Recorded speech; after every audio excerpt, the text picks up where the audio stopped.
Last month, a 72-year-old woman in Orlando had her entire suitcase ripped open by TSA in the back room. She wasn't smuggling anything, she wasn't carrying weapons. She had a cordless hair straightener, a bottle of spray sunscreen, and a portable charger. 3 items she has packed in her checked luggage for the last 15 years without a single problem. But in 2026, those 3 items triggered an automated scanner, flagged her bag, and she spent 45 minutes watching a TSA agent go through her underwear while her flight boarded without her. And honestly, that's not even close to the worst thing that can happen. Some of the items on this list can get you fined up to $13,000. A few of them can actually get you arrested. And the really scary part is that most of them are sitting in your suitcase right now because you've packed them 100 times before and nobody ever said a word. Well, I'm saying a word today. Actually, I'm saying about 20 minutes worth of words, because there are 24 items that will trigger an immediate bag search in 2026, and I personally think at least half of them are going to genuinely surprise you. So, let's get into it. And please, do me a favor and hit that like button and watch this one all the way through, because number 1 catches more seniors than any other item on this list. And it's something almost everybody I know still packs. Now, before we get to the list, you need to understand why this year is different from every other year you've flown. And this is important because I keep seeing comments from people saying things like, "I've packed hairspray in my checked bag for 20 years and nothing happened." And look, I believe you. I'm not saying you're wrong, but here's what changed. Starting in late 2025 and rolling into 2026, the TSA has been installing new automated CT baggage scanners in the checked luggage screening areas of major airports across the country. These are not the old machines. These scanners create a 3-dimensional image of everything inside your bag, and they are shockingly good at identifying items that the old 2-dimensional scanners missed completely. Think of it this way. The old scanner was like looking at a shadow on a wall. You could see the general shape, but not much detail. The new scanner is like someone opened your suitcase and is looking at every item individually with a magnifying glass. So all those years you got away with it, well, you didn't get away with anything. The old machine just couldn't see it clearly enough to flag it.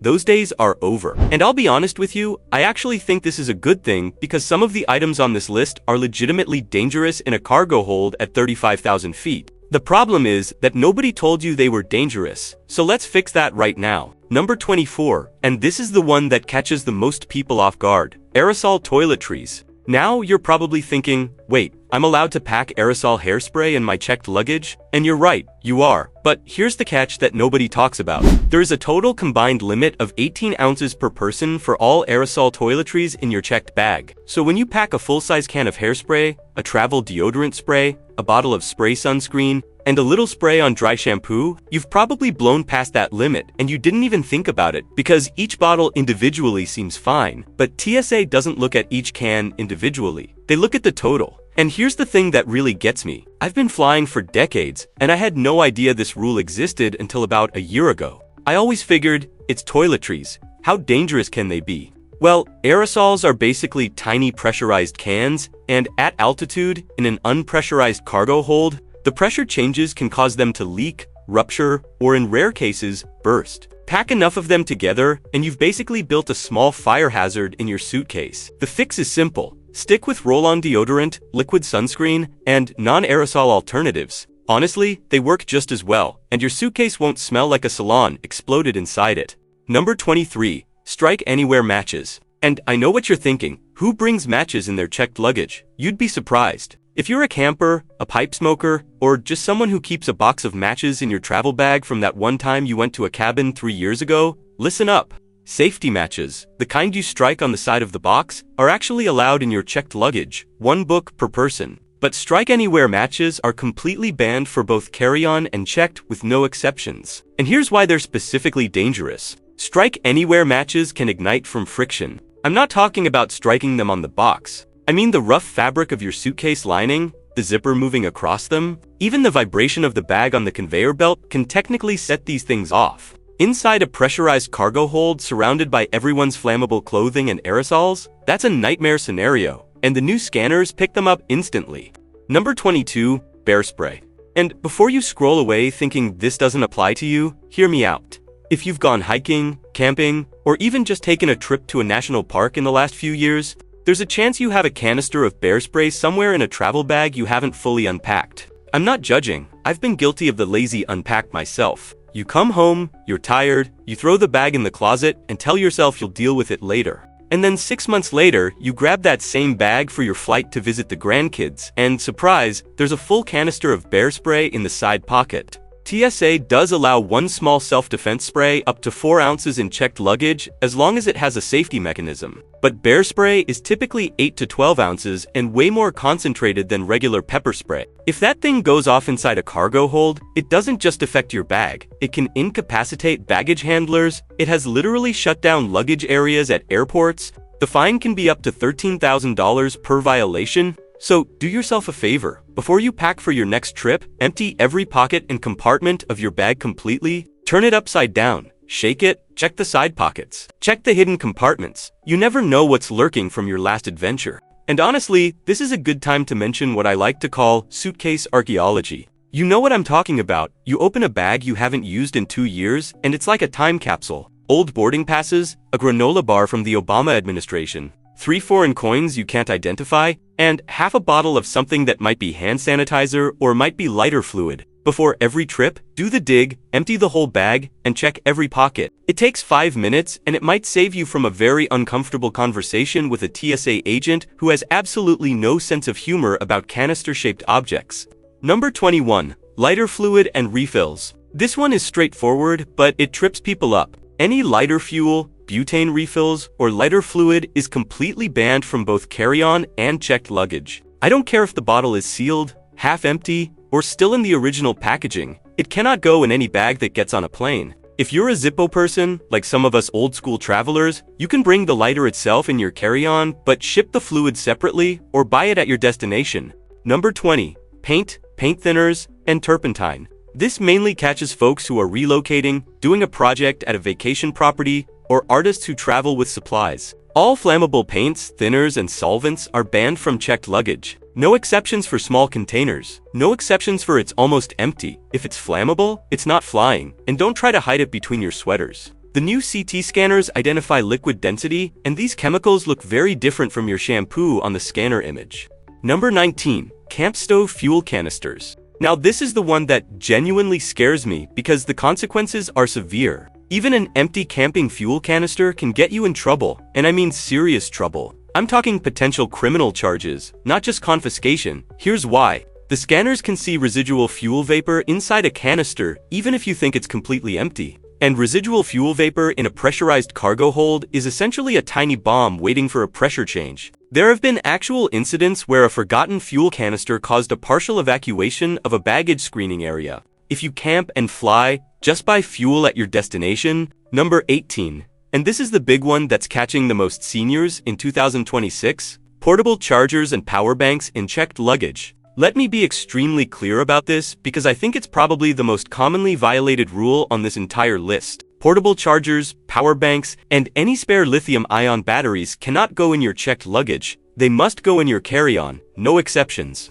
Not even small ones, not even the one that came free with your phone plan. This isn't a size thing or a capacity thing, this is a chemistry thing. Lithium batteries can experience something called thermal runaway, which is a fancy way of saying they can spontaneously catch fire. In your carry-on, the cabin crew can see the smoke and put it out. In the cargo hold, nobody sees anything until the fire suppression system kicks in, and by then, your suitcase and everyone else's is in trouble. I genuinely think this rule should be printed on every boarding pass because the number of people who still throw their power bank in their checked bag is staggering. Number 17. Spare lithium batteries of any kind. Same rule, same reason. If you travel with extra batteries for your camera, hearing aids, or any rechargeable device, those spares go in your carry-on. And here's a pro tip. Put tape over the terminals. A piece of regular old Scotch tape over the metal ends of your spare batteries prevents them from short-circuiting if they touch each other or something metal in your bag. It takes 2 seconds and it's genuinely important.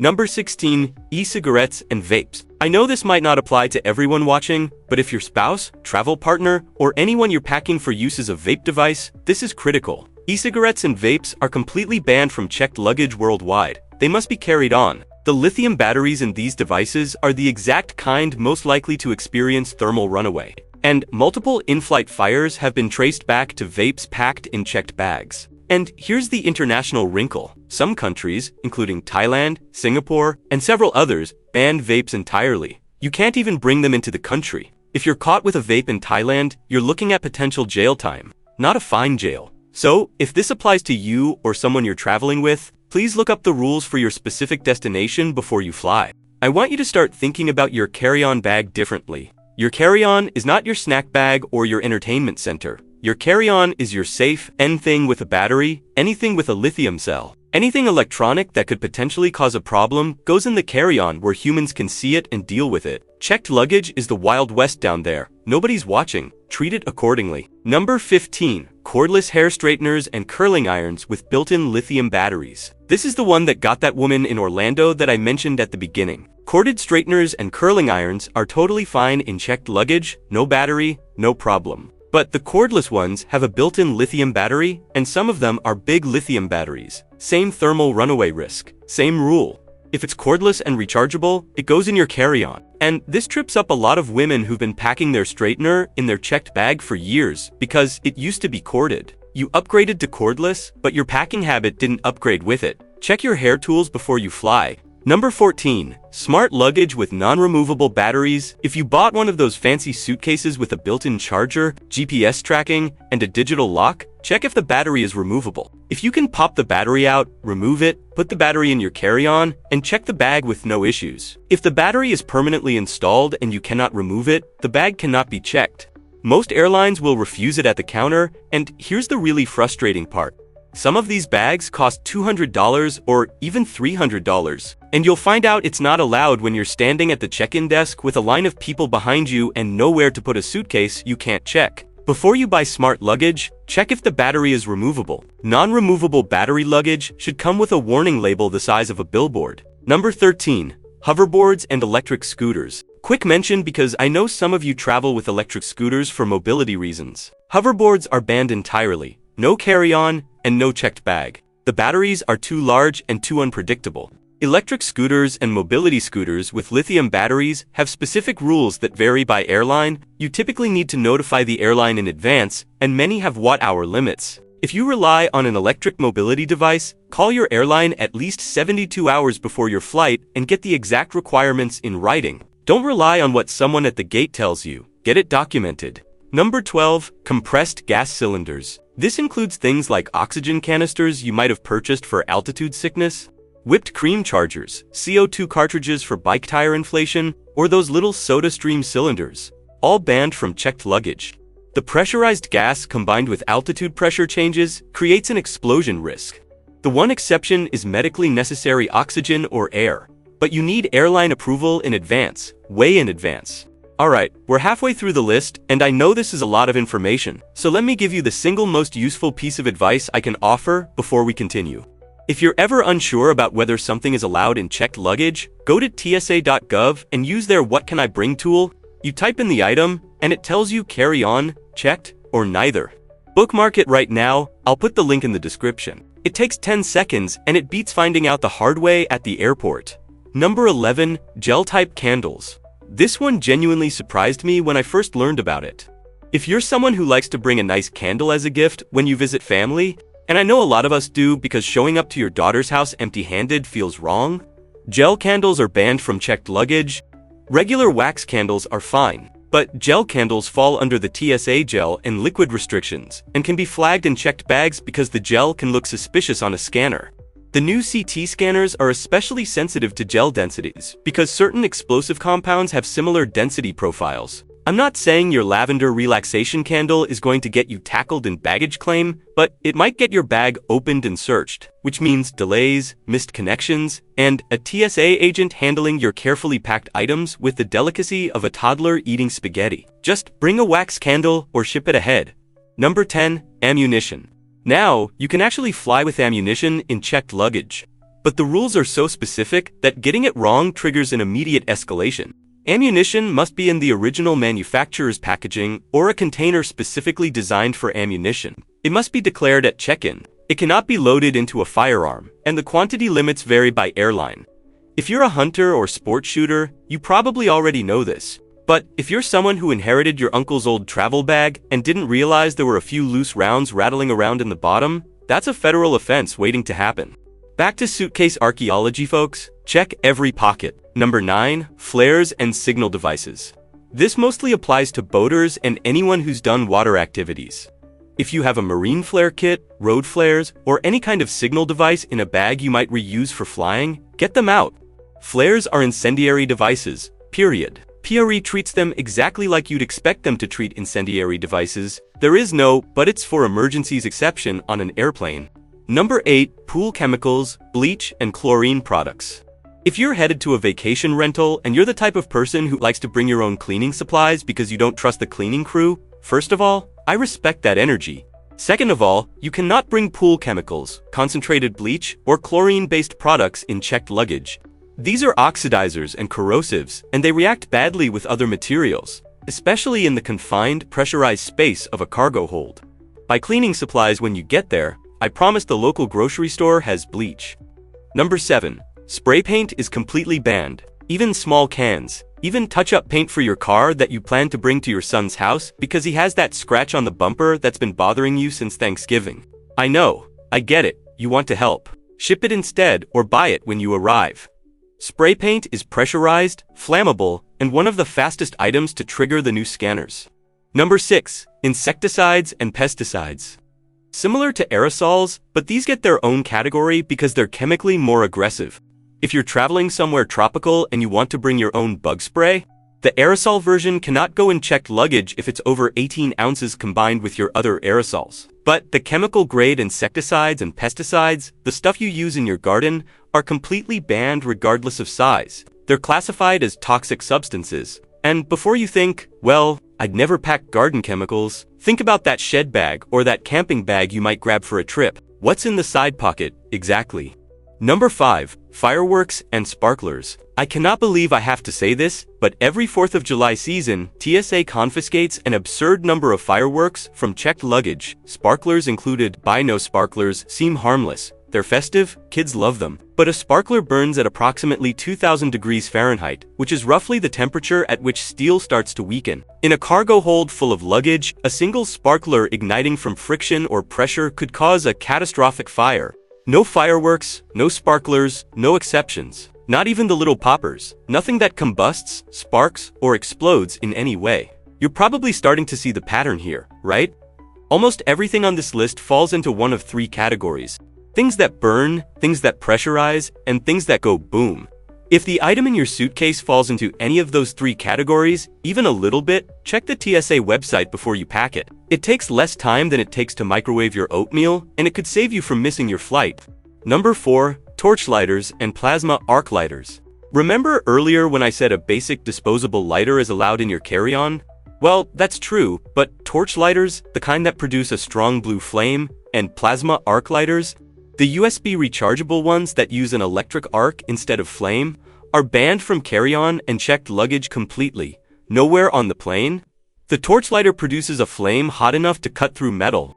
The plasma lighter has a lithium battery with that thermal runaway risk we already talked about. If you're a cigar smoker or just prefer a nicer lighter, I get it, but it has to stay home or shipped separately. Buy a cheap Bic at your destination and move on with your life. Your Cohiba will taste the same, I promise. Number 3. Dry ice over 5.5 pounds. Now, here's where it gets interesting for anyone shipping food, medication, or specialty items. You are allowed to pack dry ice in checked luggage, but only up to 5.5 pounds, and the package must allow the carbon dioxide gas to vent. If it's sealed in an airtight container, the CO2 buildup can cause the container to explode, and you must declare dry ice at check-in. If you don't declare it and they find it, that's an automatic bag search and a potential fine. The new scanners pick up dry ice immediately because it has a very distinctive density signature. If you're shipping medical supplies or frozen food on your flight, 5.5 pounds is the max. Make sure the container vents and tell the airline don't try to be sneaky about it. There is no upside to being sneaky with TSA number 2. Oversized tools, hammers, drills, saws, crowbars, and any tool longer than 7 inches. Here's the thing, you can actually pack most tools in your checked luggage. Wrenches, screwdrivers, pliers, all fine, but anything that can be used as a bludgeon or has a blade longer than a certain size gets extra scrutiny. And the new scanners flag anything that has a dense metal shape consistent with a potential weapon. What happens in practice is that your bag gets pulled for manual inspection, which means delays, which means your bag might not make it onto your flight, which means you're standing at baggage claim in Denver with no luggage and no tools. My advice for any kind of tools is to ship them ahead. UPS or FedEx will get them there before you do, and nobody will tear your suitcase apart to get a look at your socket wrench set. And number 1, the item that catches more travelers than anything else on this list, and I saved it for last because I think it's going to surprise a lot of you. Wrapped presents and dense, unusual shaped items. Here's what happens. You're flying to see your grandkids for the holidays. You spent 3 weeks finding the perfect gift. You wrapped it beautifully, you packed it in the center of your suitcase, surrounded by clothes for padding. And then the new CT scanner sees a dense, irregularly shaped object completely concealed in opaque wrapping paper, and it flags your bag immediately. TSA cannot see through wrapping paper any better than they can see through aluminum foil. And when they can't identify what's inside a package, they open it. They will unwrap your gift, they will inspect it, and they will not rewrap it. You'll arrive at your daughter's house and hand your grandchild a gift that looks like it survived a wrestling match with a raccoon. It's not personal, it's not mean, it's just the protocol. They have to identify every item. So here's what you do. Pack the gifts unwrapped. Bring wrapping paper and tape separately, or better yet, ask your host to have some ready. Wrap the presents when you arrive. I know it feels wrong. I know half the joy is showing up with a perfectly wrapped gift and watching their face light up. But the alternative is a ripped open present, a 45-minute delay, and a missed connection. Let it go, wrap it there. And honestly, this applies to any dense or unusual shaped item. Kitchen gadgets, small appliances, decorative items, anything that looks irregular on a scanner. If you can ship those things ahead, it saves you the stress and it saves your bag from the inspection table. Now look, I know this feels like a lot. 24 items is a big list, and I get that it can feel overwhelming. Like the rules are designed to make your life difficult. But I actually want to leave you with some good news. The TSA is not out to get you. These rules exist because people have gotten hurt. Cargo fires have happened, luggage explosions have happened, and the new technology, as annoying as it can be, is actually there to keep you safer at 35,000 feet than you've ever been before. The truth is, once you know these rules, they're not that hard to follow. Most of them boil down to 3 simple principles. Keep batteries in your carry-on, don't pack things that burn, pressurize, or explode. And when in doubt, check TSA.gov or call TSA Cares at 855-787-2227. That's a free service. They're incredibly helpful and they'll answer any question about what you can and can't bring. Use it, that's what it's there for. And if you found this video helpful, I need you to do me one favor. Share it with someone you know who's flying soon. Text it to them. Email it, post it in your church group, put it in the family group chat, because the person who needs this video the most is probably someone who has no idea these rules changed, and they're going to find out the hard way at the airport. Let's make sure they find out from this video instead. I'll see you in the next one. Fly safe.